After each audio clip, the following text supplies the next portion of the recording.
मैं जब भी आईने के सामने बैठकर खुद का चेहरा देखता हूं, तब मुझे खुद पर घिन आती है। आईने में देखते ही मुझे खुले जबड़ों के साथ मेरे सभी दांत दिखाई देते हैं। ऐसा इसीलिए है क्योंकि मेरे गाल का हिस्सा नहीं है। मैं जब पब्लिक प्लेस में जाता हूं, तो लोग मुझे देखकर डर जाते हैं। छोटे बच्चे मुझे देखकर रोने लगते हैं। लेकिन मैं बचपन से ऐसा नहीं था। यह मेरे साथ तब हुआ था जब मैं 18 साल का था, और अब मैं 32 साल का हूं। उस साल मेरे डैड ने एक हिल स्टेशन पर एक विला खरीदा था। विला काफी बड़ा और आलीशान था, और उस प्रॉपर्टी में एक छोटा सा तालाब भी था जो तैरने के लिए और विला की खूबसूरती बढ़ाने के हिसाब से बनवाया गया था। उस तालाब के चारों ओर फूलों का बगीचा था, और हिल स्टेशन होने की वजह से प्रॉपर्टी में बड़े बड़े पेड़ भी थे। विला खरीदने के बाद उसी साल मैं और मेरे मॉम डैड समर वेकेशन में पहली बार वहां गए थे। मेरे डैड को स्विमिंग बहुत ज्यादा पसंद थी, इसलिए वो मॉम के साथ रात में तालाब में स्विमिंग करने जाते थे। मैं भी दिन में तालाब में स्विमिंग करने जाता था। वो तालाब दिन में और चांद की रोशनी में रात को भी मेरे कमरे की खिड़की से साफ साफ दिखता था। रात में जब मैं सोने की कोशिश करता, तब ना जाने मुझे ऐसा क्यों लगता था कि वो तालाब मुझे अपनी तरफ खींच रहा है, और मैं अचानक उठकर खिड़की के पास जाकर चांद की रोशनी में उस तालाब को निहारता रहता था। मेरे डैड को वो तालाब बहुत ज्यादा पसंद आया था। दिन ढलते ही वो तालाब के पास जाकर बैठ जाते थे, और रात में स्विमिंग करने के इतने आदी हो गए थे कि एक रात मेरे डैड हर बार की तरह अकेले तालाब में स्विमिंग करने चले गए। लेकिन दूसरे दिन सुबह होने के बाद भी वो लौटे नहीं। मेरी मॉम मेरे पास आई और उन्होंने ये बात मुझे बताई।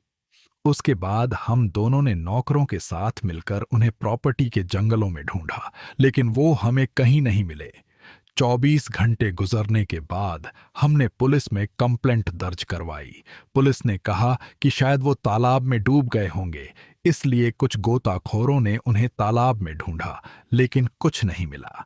3 दिन गुजर गए थे, लेकिन अब भी डैड का कुछ पता नहीं चल पाया था। ना जाने वो अचानक कहाँ चले गए थे। अगर वो डूबे होते तो उनकी लाश पानी के ऊपर तैरकर आ ही जाती, लेकिन ऐसा कुछ नहीं हुआ था। मैंने मॉम से डैड और उनके रिश्ते के बारे में पूछा। कुछ देर चुप रहने के बाद उन्होंने अपनी चुप्पी तोड़ी और बोली, कुछ दिनों से तुम्हारे डैड मेरे साथ ठीक से बर्ताव नहीं कर रहे थे। कुछ रातों से तो वो मेरे कमरे में सोने भी नहीं आते थे। सुबह होते ही कमरे में आते थे। न वो मेरे पास आते थे, न मुझे उनके पास आने देते थे। इतना कहकर वो कुछ देर चुप रहीं, फिर बोली, शायद वो किसी और औरत के चक्कर में थे। मुझे तो ऐसा लग रहा था कि अब वो मुझसे प्यार ही नहीं करते। आपको क्या लगता है, डैड कहाँ चले गए हैं?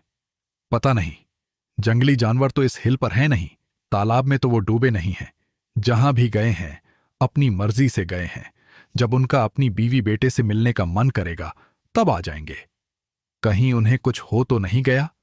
चुप कर, कुछ भी अनाप शनाप मत बोल। वो जहां भी होंगे ठीक ही होंगे। मम्मी ने मुझे डांटते हुए कहा। उसके बाद मैं अपने कमरे में चला गया। मुझे भी डैड की चिंता सता रही थी। उस रात मुझे मेरी गर्लफ्रेंड रीना का कॉल आया। वो मुझसे मिलने अपने दोस्तों के साथ हिल स्टेशन पर आई थी। उसका होटल कुछ ही दूरी पर था। मैं उसे घर पर नहीं बुला सकता था, इसीलिए मैंने उसे जंगल के रास्ते बुलाया और फेंस क्रॉस करवाकर प्रॉपर्टी के अंदर ले आया। मैंने उसे गले लगाया और कुछ देर रोने के बाद हमने इधर उधर की और अपने बारे में बातें की। फिर वो चली गई। उससे मिलने के बाद मैं वापस विला की तरफ लौट रहा था। लौटते वक्त रास्ते में तालाब आया। तब मैंने दूर से देखा कि कोई तालाब में तैर रहा है। मैं खुश हो गया। मुझे लगा कि शायद मेरे डैड वापस आ गए हैं और तालाब में तैर रहे हैं।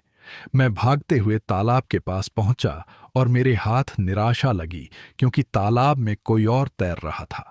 तालाब में 19 से 20 साल की एक सुंदर लड़की तैर रही थी। वो देखने में गोरी रंगत की थी और उसकी आंखें नीली थीं। मुझे देखकर वो डर गई, क्योंकि ऐसा लग रहा था कि उसने कोई स्विमिंग कॉस्ट्यूम नहीं पहना था। उसने अपने दोनों हाथों से पानी की सतह के ऊपर अपना शरीर ढक लिया। वो डरी हुई थी।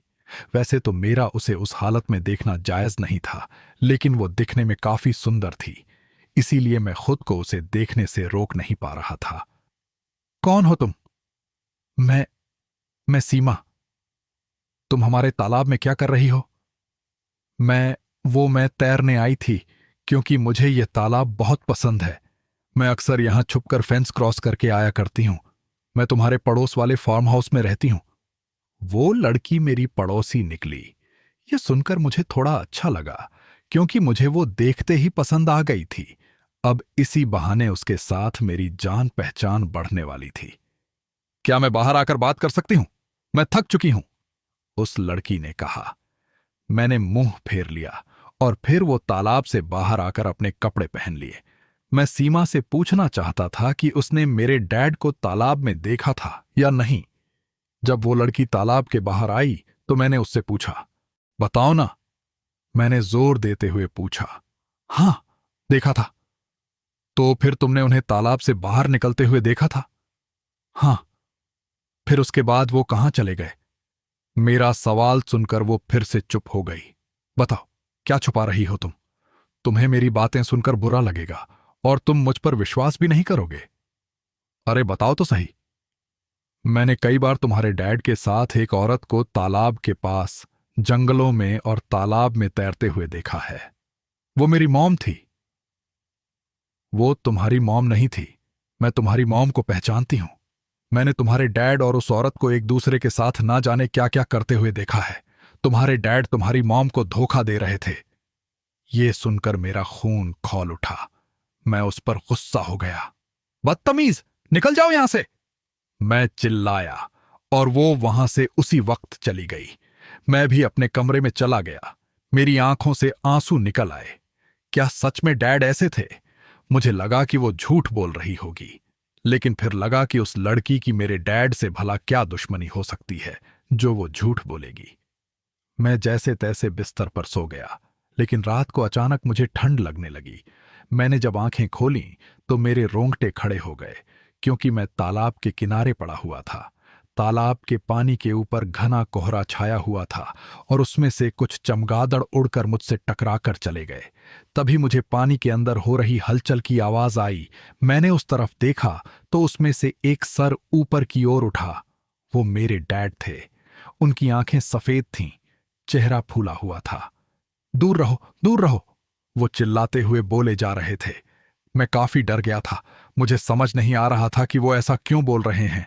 तभी जमीन से कुछ हाथ बाहर निकले। उन हाथों ने मुझे जकड़ लिया और मुझे अंदर तक खींच ले गए, और मैं नींद से जाग उठा। मैं समझ गया कि वो बस मेरा बुरा सपना था। मैंने अपना पसीना पोंछा और खिड़की के पास जाकर खड़ा हो गया। तालाब के पास वाले गार्डन में लैंप के नीचे मुझे 2-3 लड़के खड़े दिखाई दिए। वो कुछ देर मेरी तरफ देखते रहे और फिर एक लड़के ने तालाब के अंदर छलांग लगाई। उसके पीछे पीछे दूसरे लड़के ने भी तालाब में छलांग लगाई। मुझे समझ नहीं आ रहा था कि आखिर वो लड़के कौन थे। मैं कुछ देर तालाब के पानी को देखता रहा, लेकिन वो दोनों पानी की सतह पर मुझे दिखाई नहीं दिए। कहीं वो डूब तो नहीं गए? मैं मन ही मन सोचने लगा, लेकिन वो थे कौन और हमारे तालाब के पास क्या कर रहे थे? कहीं वो सीमा की तरह यहां तैरने तो नहीं आए थे? मुझे इन सवालों के जवाब ही नहीं मिल रहे थे। ऊपर से मेरे सपने में आए मेरे डैड मुझसे कह रहे थे, दूर रहो, दूर रहो। लेकिन किससे दूर? मैं सोच रहा था, तालाब से दूर या फिर किसी इंसान से दूर। क्या है उस तालाब का राज? मेरे डैड आखिर अचानक कहां लापता हो गए? वो लड़के कौन थे? ये जानने के लिए कहानी का अगला भाग देखना मत भूलिए। अगर आपको हमारी यह कहानी पसंद आई हो तो इसे लाइक और शेयर करना ना भूलें। साथ ही ऐसी और नई कहानियों के अपडेट पाने के लिए हमारे चैनल को जरूर सब्सक्राइब करें।